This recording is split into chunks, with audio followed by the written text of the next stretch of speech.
Kilig ang kasama sa biyahe ng mga pasahero ng LRT Line 2. Ito pa ay dahil sa iba't ibang gimmick nito ngayong Valentine's Day na hindi lang sa mga magkakasintahan o mag-asawa, kundi maging sa magkakapamilya at syempre sa mga single. Silipin yan sa sentro ng balita ni Harley Valbuena.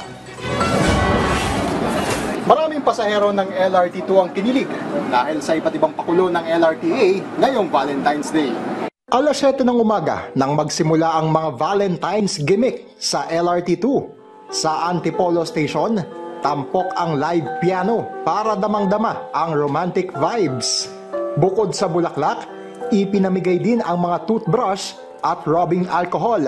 Ano pong reaksyon nyo? Nabigyan kayo ng bulaklak at toothbrush ngayong Valentine's Day? Masalamat. Keep safe and always I love you. Thank you for staying and I love you more.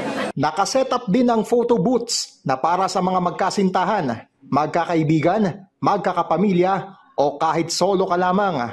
Naghandog naman ang PCSO ng libreng 4D Lotto tickets. Bukod sa LRT2 Antipolo, may ganito ring mga pakulo sa LRT2 Cubao at Pasig Marikina stations. The moment na inabutan na namin sila ng roses or ng alcohol or ng toothbrush, makikita mo biglang ngingiti, ano? Ang sarap ng mga ngiti nila. Bilang pasasalamat sa ating mga pasahero at makapagbigay kami ng konting kasayahan, konting smile sa kanilang araw.